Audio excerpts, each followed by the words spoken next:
Dragi prijatelji, lijep pozdrav i dobro mi došli u ovaj video. Mnogi mi pišete na komentarima da nastavim istraživanje vezano za slučaj Danke Ilić. Nema tijela, nema bioloških tragova u automobilu niti na automobilu vodovodnog poduzeća Bor. Nema bioloških tragova ni na jednoj oduzetoj stvari, napravi, alatki, na svemu onome što je oduzeto od dvojice osumnjičenih. Dakle, na sjekirama, na noževima, na motornim pilama i drugim alatima koji su za potrebe forenzike oduzeti iz njihovih domova, iz njihovih garaža, radiona. Na osnovu toga možemo zaključiti da malu djevojčicu ne možemo voditi kao osobu koja je ubijena. Dakle, imamo druge mogućnosti, da je ona oteta zaista, da je, nažalost, i prodana. Znamo dobro statistiku koliko djece nestaje na Balkanu, znamo i statistiku koliko djece nestaje u Srbiji.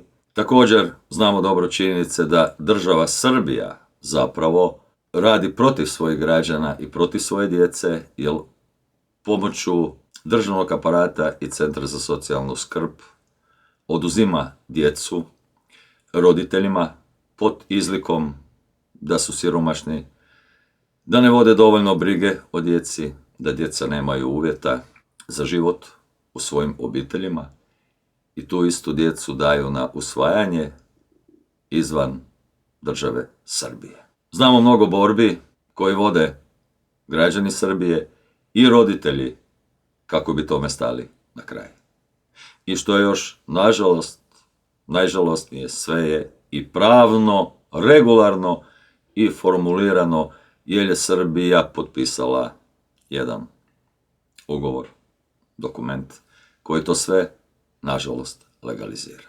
Idemo u ovom videu, dakle ja otvoreno zastupam stav da je mala djevojčica živa, da se mala djevojčica negdje nalazi. U to vjerujem na temelju svega što je dostupno. Ići ćemo ubrzo uživo i molit ću vas sve, građani Srbije i vas, građane iz dijelova naše okolice, susjednih država, da ćete u tom live-u moći na komentarima ispisati sve činjenice i spoznaje s kojima raspolažete, jer ja ne raspolažem s nekim validnim podacima i svoje obrade isključivo temeljim na svom iskustvu, na poslovima, na takvim i sličnim, koje sam svojevremeno radio za određene i za određenu instituciju. Sve baziram na iskazu čelnih ljudi MUP-a Srbije. Što se portala tiče, čitam, nema mnogo, vidim da su mediji u službi državne politike, pa ne pišu mnogo.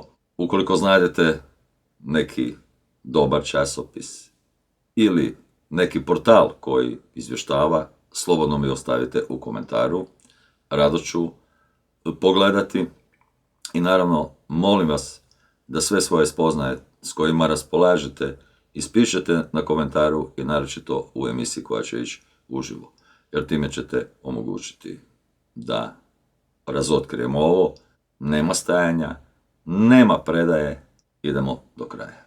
Naravno moram biti oprezan i cijelo vrijeme sam oprezan kako ne bih ničim ugrozio istragu koju sprovode mjerodavni organi, mislim na MUP i tužilaštvo Srbije, i također da ne bi ugrozio sigurnost male djevojčice dok se ona nalazi na putu od mjesta gdje je nestala pa do krajnjeg odredišta. Ja sam u svim svojim videima bazirao se na majci djevojčice, na ocu djevojčice, na roditeljima, dakle. Ali nisam javno nigdje izjavio da smatram da je majka učinila nešto. Samo sam naglašavao da je ponašanje majke i oca doista čudno. Na kraju krajeva to su izjavili visoki dužnosnici MUP-a Srbije. I Svima nama je u interesu da se ova misterija konačno razotkrije i da se sazna istina. Danas idem da riješimo ono što je najosnovnije, a to je da li je mala djevojčica Danka Ilić uopće bila na tom mjestu toga dana. Jer to rješava slučaj i odvodi istragu u drugom smjeru. Najprije da kažem da je MUP Srbije učinio velike pogreške. Dakle, mjesto gdje je mala djevojčica nestala nije bilo zaštićeno. Tamo su hodali mještani, uništili su sve biološke tragove. Dakle, na tom mjestu, nakon što je majka javila da je nestala djevojčica, kad je ophodnja došla na mjesto događaja i kad je pokrenut cijeli operativni slučaj, to mjesto je moralo biti ograđeno i tamo nije smio doći niti jedan građanin, niti jedna osoba osim forenzičara da izuzmu biološke tragove koji im mogu poslužiti za forenziku. Također, sat, dva nakon događaja imalo bi smisla da je došla policija sa psima, dakle, koji su obučeni, izdresirani.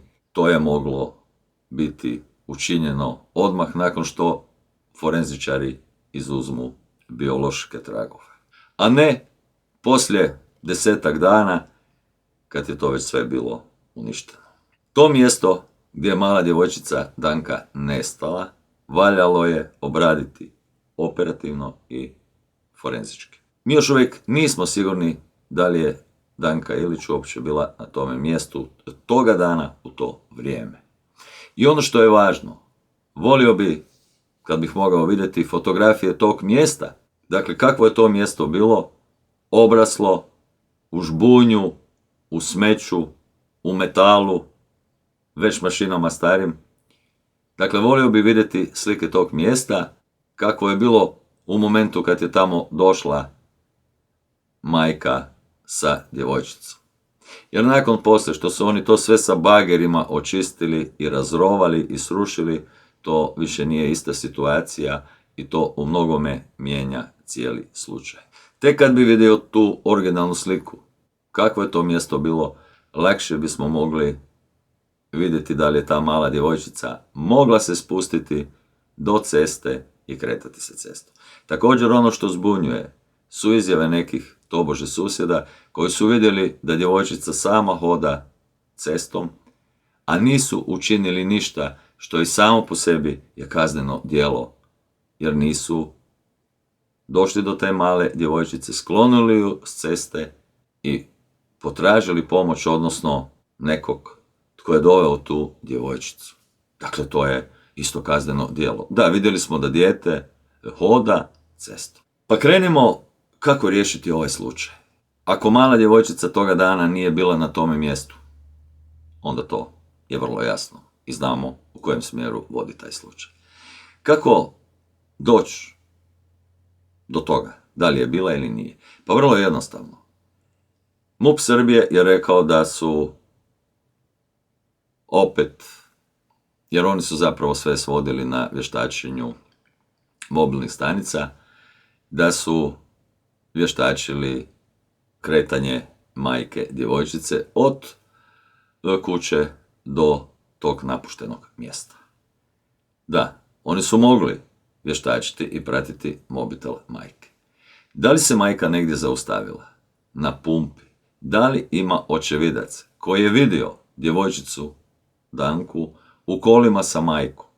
Toga dana, u tom smjeru, to daje odgovor opet na sve. Da li je netko vidio? Da li je netko susreo? Da li je negdje se majka zaustavila sa automobilom da porazgovara s nekim, da kupi neke namirnice, možda vodu, natoči gorivo?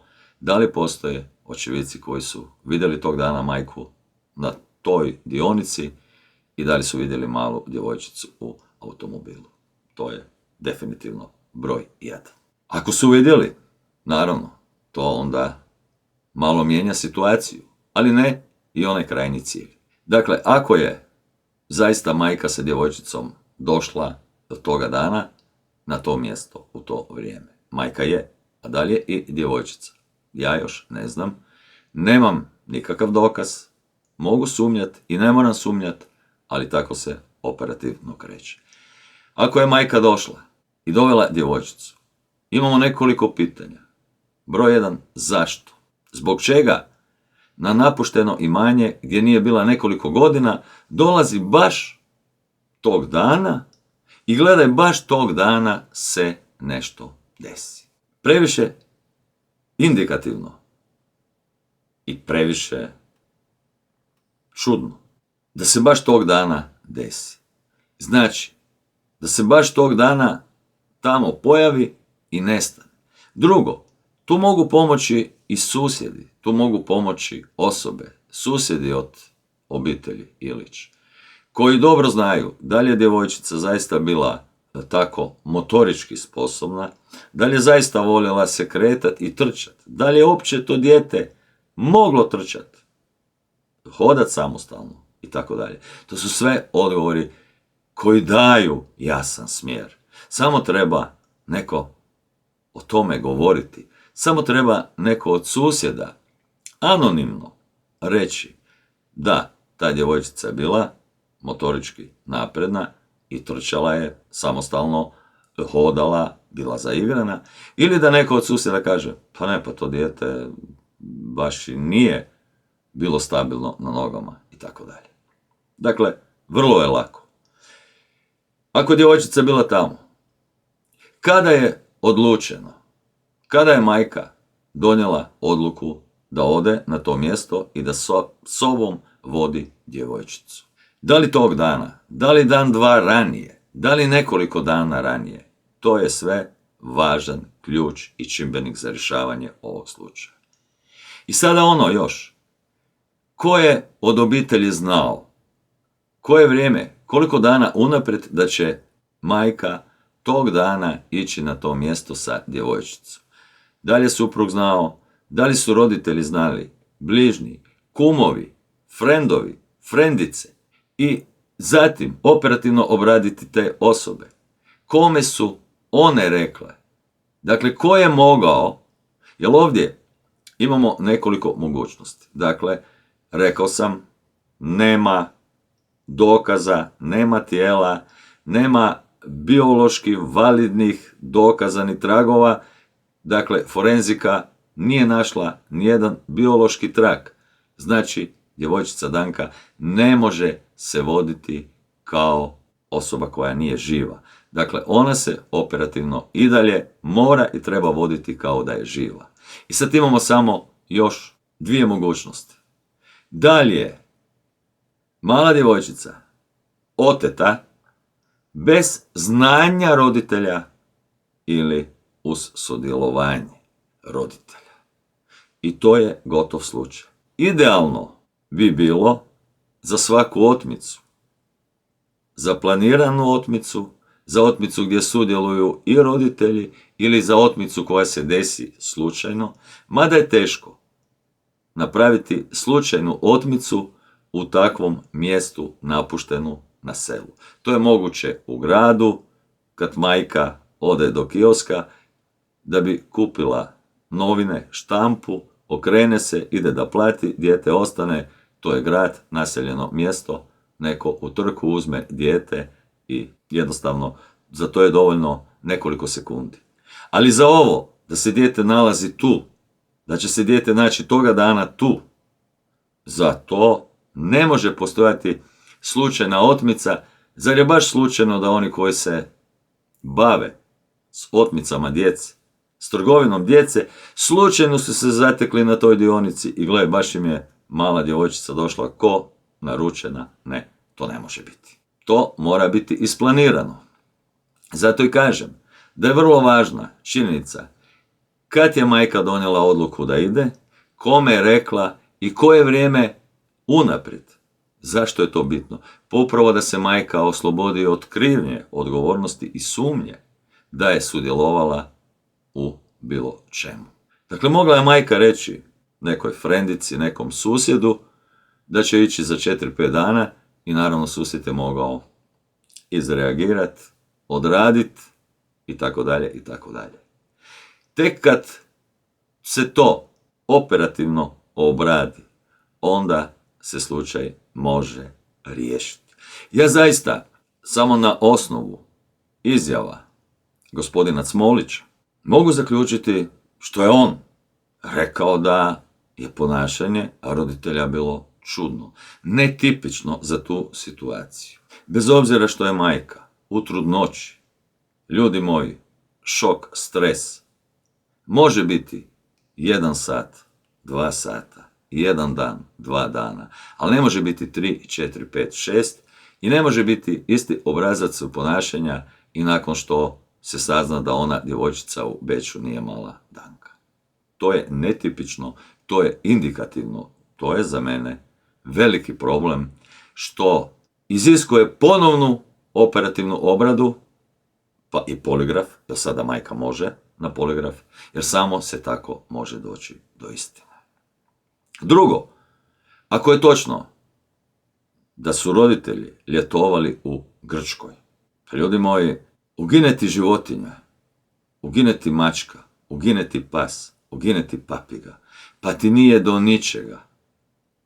Možda nećeš ni otići na godišnji odmor. Ok, životinja, pa ćeš možda otići. Ali dok je još uvijek ovo sve svježe, dokle još uvijek se nadam, iskreno nešto se radi u pozadini svega, dokle god očekuješ da tužilaštvo izađe, ti odeš na ljetovanje u Grčku. Ako je to točno, kažem, ja se ograđujem. Zato vas molim da u emisiji, kad budemo išli uživo u live-u, da na komentarima ispišete slobodno sve tko što zna, što je čuo i tako dalje. To je netipično, jer vjerujem da te zanima slučaj. Vjerujem da bi trebali biti u kontaktu sa tužilaštvom, s policijom.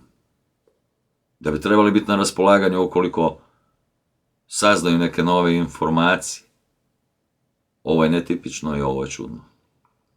Svaka majka, bez obzira na šok, stres koji bi se desio, vrlo brzo bi krenula u očaj, u vrisku, u ludilo, što u ovom slučaju nije bilo.